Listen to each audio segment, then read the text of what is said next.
এটা সমান্তৰ প্ৰগতিৰ প্ৰথম আৰু শেষৰ পদ ক্ৰমে 1 আৰু 11 যদি সমান্তৰ প্ৰগতিটোৰ পদবোৰৰ যোগফল 36 হয় তেন্তে পদৰ সংখ্যা হ'ব দিয়া আছে সমান্তৰ প্ৰগতিটোৰ প্ৰথম পদ a ইকুৱেল 1 শেষৰ পদ l ইকুৱেল 11 ধৰা হ'ল সমান্তৰ প্ৰগতিটোত nটা পদ আছে গতিকে nটা পদৰ যোগফল দিয়া আছে sn ইকুৱেল 36 আমি পদৰ সংখ্যা nৰ ভ্যালু উলিয়াব লাগে sn equal n/2 a plus l is equal 36 n/2 a মানে 1 l মানে 11 is equal 36 n/2 into 12 is equal 36 2 रे 12 ক ডিভাইড যায় 6 দুগুণ 12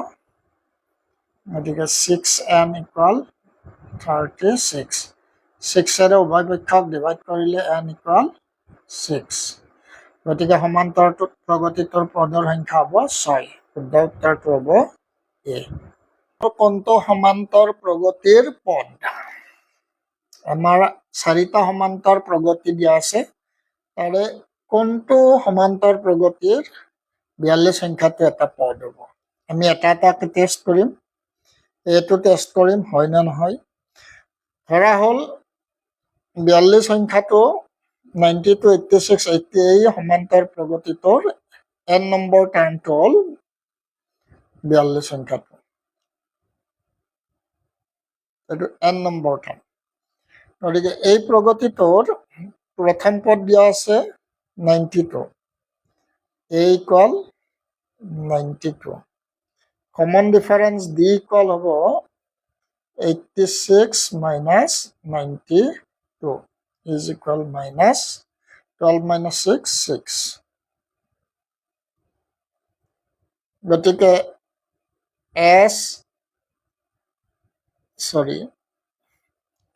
an equal 42 implies an মানে a plus n minus 1 into d equal 42 a মানে 92 plus n minus 1 into d মানে minus 6 equal 42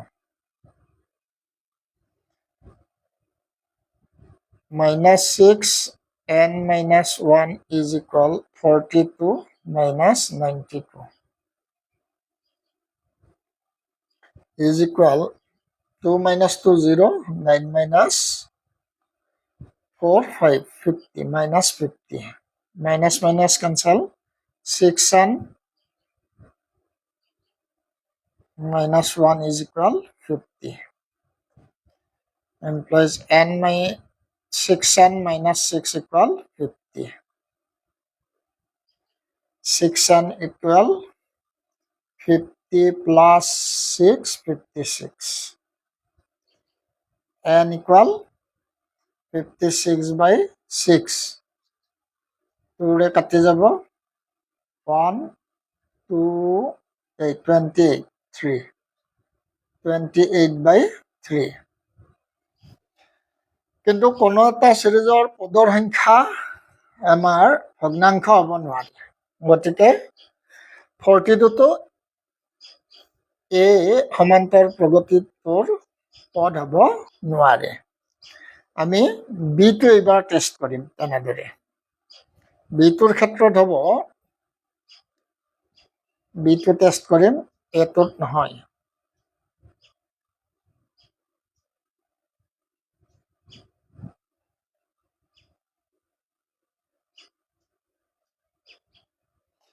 b টোৰ ক্ষেত্ৰত হ'ব a equal 102 d equal common difference second term minus first term 95 minus 102 is equal 12 minus 5 7 minus 7 হ'ব and the an equal 42 implies an মানে a plus n minus 1 into d equal 42 a মানে ইয়াত দিছে 102 plus n minus 1 into minus 7 is equal 42. Minus 7 n minus 1 is equal 42 minus 102 is equal minus 2 minus 2 0, 10 minus 4 6 60. Minus 7 minus minus cancel. 7 into n minus 1 equals 60. 7n minus 7 equals 60. 7n equal 60 plus 7, 67. n equal 67 by 7. এইটো এটা আমি পালো ভগ্নাংশ।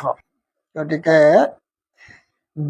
B যেটো সমান্তৰ প্ৰগতি দিছে এই সমান্তৰ প্ৰগতিটোৰো 42 এটা পদ হ'ব নোৱাৰি। গতিকে এইবাৰ আমি সিটোৰ ক্ষেত্ৰত পৰীক্ষা কৰিম।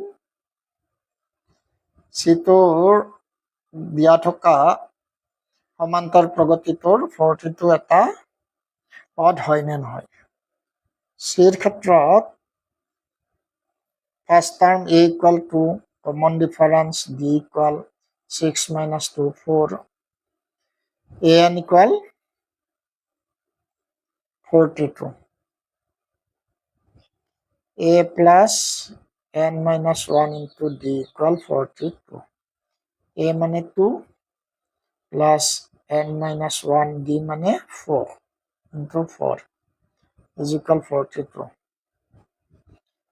n minus 1 into 4 is equal 42 minus 2 equal 40. 4 divide करले n minus 1 equal 40 divide by 4 equal 10.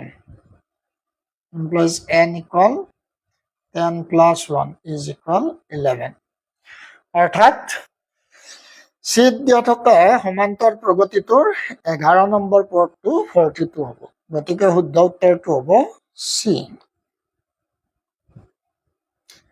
Next প্ৰশ্নটো হ'ল ত্ৰিভুজ ABCত XY parallel to BC।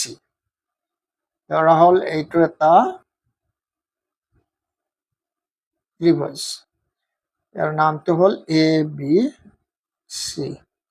XY to BC ৰ parallel বুলি কৈছে। দিয়া আছে AB equal 4x আৰু YC equal to same হয়। তেন্তে AY ৰ মান উলিয়াব লাগে। দিয়া আছে AB equal 4BX. AB টো লিখিব পাৰো AX plus BX is equal 4BX. AX is equal 4BX minus BX. AX is equal thrice BX. Implies AX by BX equal 3. যেহেতু XY parallel to BC, আমি জানো যে এটা ত্ৰিভুজৰ এটা বাহুৰ সমান্তৰালকৈ আৰু আন দুটা বাহুক ছেদ কৰাকৈ টনা ৰেখাখণ্ডই আন দুটা বাহুক সমানুপাতত বিভক্ত কৰে। গতিকে যেহেতু XY parallel to BC, গতিকে কি হ'ব AX by BX equal AY by YC হ'ব। AX by BX ৰ ভ্যালু 3 আমি উলিয়াই থৈ দিছো 3। AY ৰ ভ্যালু উলিয়াব লাগে, YC ৰ ভ্যালু 2 সেম দিয়া আছে। Cross multiplying 3 into 2 equal AY. Therefore AY equal 3 দুগুণ 6, 6 সেম হ'ব। অর্থাৎ B2 শুদ্ধ উত্তৰ হ'ব। নেক্সট প্ৰশ্নটো দিছে এটা বৃত্তৰ ব্যাস AB। এটা বৃত্ত আঁকিলো আমি।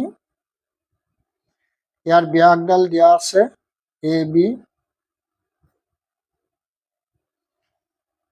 কেন্দ্ৰৰ স্থানাংক 2 minus 3, 2 minus 3 আৰু B বিন্দুৰ স্থানাংক 1 4, 1 4 হলে A বিন্দুৰ স্থানাংক উলিয়াবলৈ A বিন্দুৰ স্থানাংক ধৰি ললো x1 y1 এতিয়া আমি জানো যে বৃত্ত এটাৰ যিকোনো ব্যাসৰ মধ্যবিন্দুটো হল বৃত্তটোৰ কেন্দ্ৰ গতিকে 2 - 3 বিন্দুটো এবিৰ মধ্যবিন্দু হ'ব গতিকে এই ক্ষেত্ৰত মধ্যবিন্দুৰ সূত্ৰ প্ৰয়োগ কৰি পাওঁ মধ্যবিন্দুৰ সূত্ৰটো আছিল কি আমাৰ x bar equal x1 plus x2 by 2 আৰু y bar ইকুয়াল আছিল y1 plus y2 by 2 x bar মানে মধ্যবিন্দুটোৰ x স্থানাংক 2 is equal x1 ৰ ভ্যালু উলিয়াব লাগে প্লাস x2 মানে এইটো b বিন্দুটোৰ x স্থানাংক 1 by 2 y bar মানে -3 is equal -3 is equal y1 ৰ ভ্যালু উলিয়াব লাগে y2 ৰ ভ্যালু দিয়া আছে 4 by 2 cross multiplying 2 into 2 equal x1 plus 1 and we get 4 minus 1 equal x1 therefore x1 equal 3 above cross multiplying 3 minus 3 into 2 equal y1 plus 4 minus 6 minus 4 equal y1 therefore y1 equal minus 10 গতিকে এই বিন্দুটো স্থানাংক হ'ব 3 minus 10 এই শুদ্ধ উত্তৰটো হ'ব C 3 minus 10 next প্ৰশ্নটো হ'ল -4 6 বিন্দুটোৱে a -6 10 আৰু b 3 - 8 সংযোগী ৰেখাখণ্ডক অন্তৰ্বিভক্ত কৰা অনুপাতটো হ'ল এইটো আমাৰ ৰেখাখণ্ড দিয়া আছে a এইটো হ'ল এটোৰ স্থানাংক দিয়া আছে -6 10 b ৰ স্থানাংক দিয়া আছে 3 - 8 এতিয়া ধৰা হ'ল এইটো বিন্দুত -4 6 আৰু এই -4 6 বিন্দুটোৱে ab ৰেখাখণ্ডক ধৰা হ'ল m:n অনুপাতত বিভক্ত কৰিছে গতিকে এডাল ৰেখাখণ্ডক m:n অনুপাতত বিভক্ত কৰা বিন্দুৰ স্থানাংকৰ ফৰ্মুলাটো জানিব লাগিব ফৰ্মুলাটো হ'ল x equal mx2 plus nx1 divided by m plus n implies x মানে -4 ইয়াত is equal m plus n m x2 মানে 3 plus n x1 মানে -6 -4 into n m plus n is equal thrice m minus 6n 4m minus 4m minus 4n is equal thrice m minus 6n minus 4m minus plus thrice m to পক্ষান্তৰ কৰিলে আমি পাওঁ minus thrice m is equal 4n to পক্ষান্তৰ কৰিলে পাম plus 4n minus 6n minus 7m is equal minus twice n minus minus cancel 7m is equal twice n implies m by n equal